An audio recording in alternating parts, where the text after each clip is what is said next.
Bonjour à tous, aujourd'hui je vais vous parler de la scie à ruban Matthias Wandel, dont les plans sont disponibles sur le site woodgears.ca, les plans qui coûtent environ une quinzaine d'euros, et le budget de construction de la scie qui s'établit pour ma part à un peu moins de 300 euros. La faute à des volants que j'ai dû refaire plusieurs fois, et surtout à de la quincaillerie que j'ai acheté au détail, ce qui n'est pas forcément une bonne idée, puisque mieux vaut acheter la quincaillerie en une fois, la liste de quincaillerie d'ailleurs fournie sur le plan, pour faire baisser le budget de manière ostensible, plutôt que d'acheter au fil de la construction, par petits sachets. Les petits sachets c'est pratique, mais par contre ça fait grimper le prix relativement vite. Donc je me propose de vous présenter rapidement la construction de la scie, surtout les parties qui présentent des difficultés techniques, puisque les plans sont extrêmement bien détaillés. Par contre, comme je vais vous l'expliquer, il y a 2 ou 3 points qui sont pas franchement évidents. En fin de vidéo, je vous ferai une petite démonstration de coupe. Voilà, ma foi, c'est parti, allons-y. Donc, on va commencer par le commencement. Le commencement étant le cadre de la scie. Le cadre est donc fabriqué en parquet, enfin c'est du parquet, c'est du sapin. C'est pas du parquet premier prix, contrairement à Ludovic, alias Napo 7 sur le forum de Copain et Copo, qui a lui construit le bâti de la scie avec du parquet déclassé. Moi, quand j'ai commencé, je suis allé regarder le parquet qu'ils vendaient à Leroy Merlin. Le parquet déclassé premier prix, ça m'a fait un peu peur, parce qu'il était très noueux et rempli de trous. Et donc j'ai eu un peu peur que ça nuise à la stabilité, à la solidité du cadre. Bon, avec le recul, en fait, la construction du cadre étant en fait un sandwich lamellé-collé, c'est extrêmement solide. Donc si c'était à refaire, en fait, je ferais comme lui, je prendrais du premier prix. Vu comment c'est monté, il n'y a absolument aucun danger. C'est très très solide et on peut aller pour le premier prix, ça fait baisser le budget de manière significative, sans du tout nuire à la solidité. Donc il n'y a pas de difficulté particulière sur la construction du cadre. On peut s'aider d'un petit gabarit que j'ai présenté ici, qui est en OSB, qui permet de superposer les couches lors du collage, en laissant le cadre bien à plat, de manière à éviter à ce que le cadre soit un peu tordu lors du collage. Ensuite, les difficultés qu'on peut rencontrer sont sur les supports de volant. Le support de volant inférieur, lui, ne présente pas de difficulté particulière, puisque c'est juste une chute de chaîne qu'on perce en son centre pour faire passer l'axe. Donc il n'y a vraiment aucune difficulté là-dessus. Par contre, le support volant supérieur, lui, est un petit peu plus délicat, puisque le support volant supérieur, en fait, vient coulisser contre le cadre, ici, une partie fixe, et le support volant, lui, est mobile, hein, il vient bouger de haut en bas. La manivelle ici permet d'abaisser ou de monter le support volant, et c'est ce qui permet d'ajuster la tension de la lame. Alors, le support volant supérieur, Matthias Wandel recommande de le construire à partir de 4 morceaux de bois dur, qui sont assemblés entre eux. Lui le fait avec son gabarit à queue droite, qui s'appelle en fait le gabarit à finger join, qui permet de faire des assemblages très très solides. Je n'ai pas ce gabarit, et je me suis un peu planté en faisant l'assemblage, ce qui fait que le support n'a pas tenu. La première version a cassé, la première version du support volant a cassé. J'en ai donc refait un, en fait, en châtaignier, puisque j'ai par contre la chance d'avoir beaucoup de chutes de châtaignier massif, dans une épaisseur assez conséquente, 54 mm, ce qui m'a permis en fait de tailler le support volant dans la masse, et en l'évidant en son centre, de manière à pouvoir placer les pièces qui viennent se greffer dessus. Et il n'y a absolument aucun problème de solidité en procédant de cette manière. Ensuite, la réalisation des volants proprement dit. Alors là, c'est une sacrée paire de manches, puisque Matthias Wandel préconise de réaliser, en fait, d'acheter des plaques de contreplaqué, carrées, et de faire une prédécoupe à la scie sauteuse. Alors, ou il a une très bonne scie sauteuse, ou il est très doué pour faire les découpes à la scie sauteuse, ou les deux, puisque moi j'ai essayé, je me suis complètement planté, la scie sauteuse ne coupant absolument pas droit.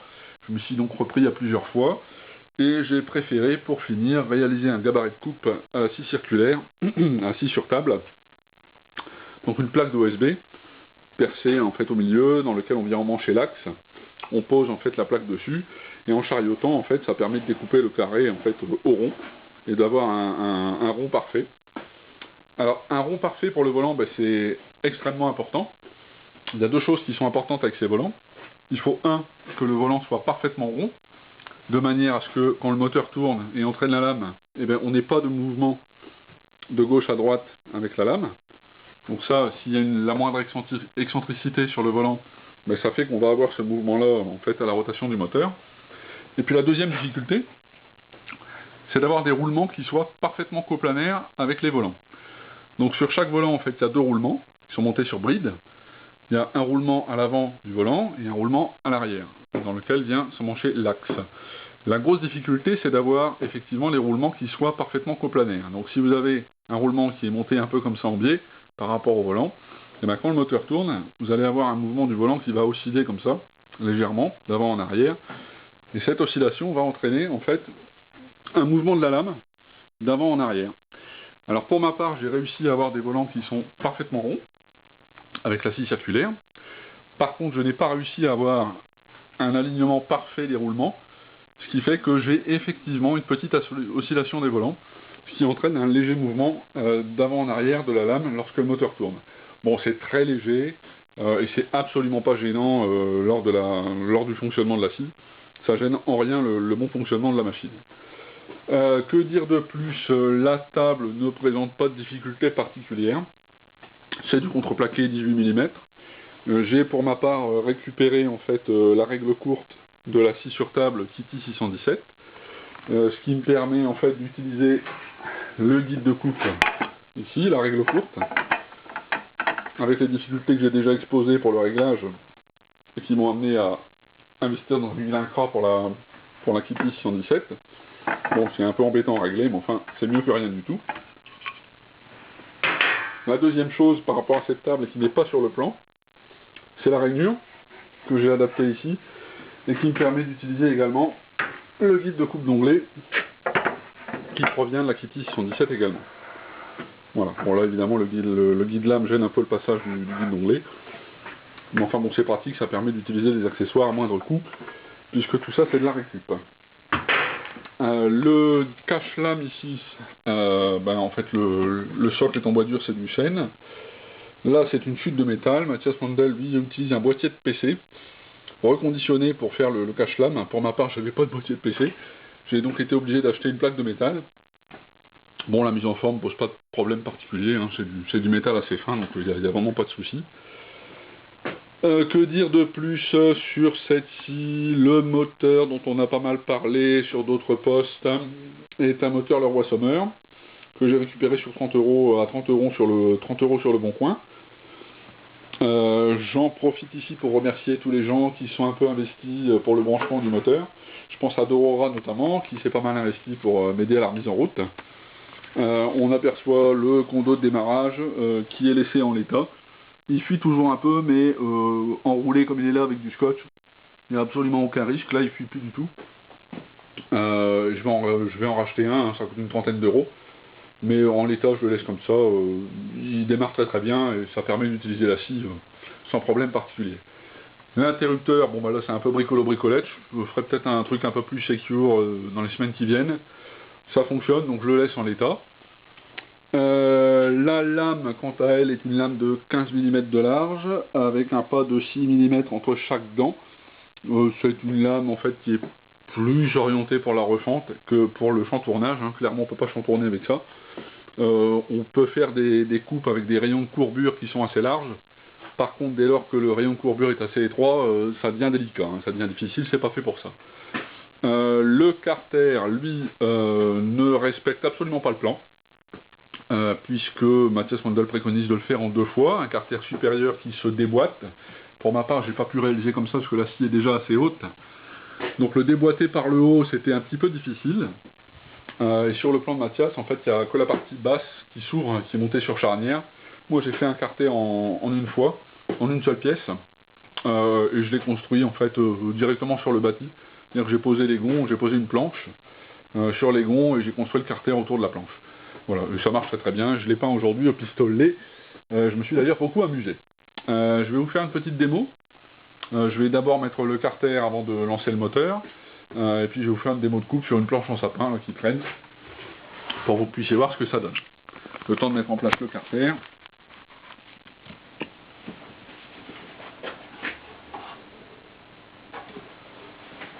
Hop.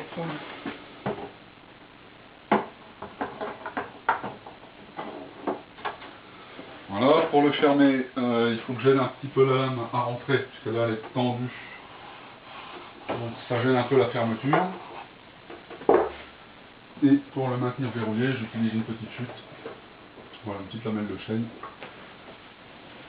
qui permet de maintenir le carter en place. Alors, pour la mise en route, attention les oreilles, ça fait quand même un peu de bruit. Voilà.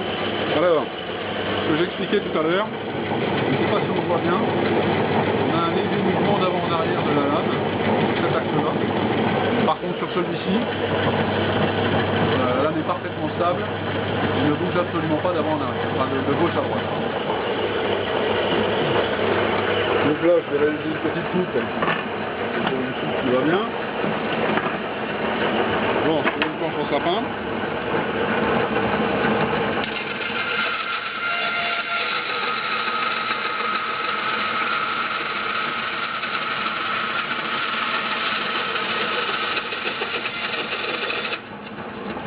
Voilà, bon, ça marche bien. Je vais juste arrêter le moteur, ça fait quand même un peu de doucement. Voilà, ça fait du bien quand ça s'arrête. Bon, voilà, il n'y a pas de difficulté particulière à la coupe, ça marche très très bien. On peut faire de la refente avec ça. Par contre, j'ai fait un essai de refente sur une planche de chêne de 10 cm de haut. Ça fonctionne très très bien. Par contre, le moteur est clairement à la peine. Un demi-cheval pour faire de la revente sur du bois dur, sur une hauteur de 10 cm, c'est quand même un peu limite. C'est pas prévu pour ça.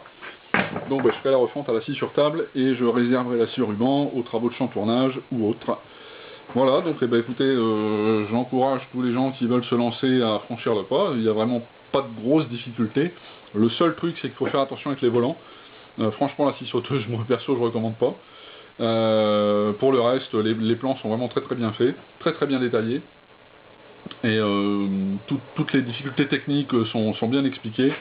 Bon, ça prend, en y consacrant les week-ends, on peut réaliser ça sur 1 mois et demi, 2 mois. C'est ce que j'ai fait à peu près. Bon, il n'y a pas de difficulté technique insurmontable. Et quant au budget, en faisant attention, je pense qu'on peut raisonnablement, sans faire de grosses bêtises, à 100-150 euros, on doit pouvoir la construire, à condition de disposer de suffisamment de chutes de bois dur pour réaliser toutes les petites pièces, les guides lames, etc., etc. Les roulements, on les trouve sur internet sans aucune difficulté. Voilà. Donc bon courage à tous ceux qui vont se lancer, et puis ma foi, à bientôt sur le forum. Allez, à ciao.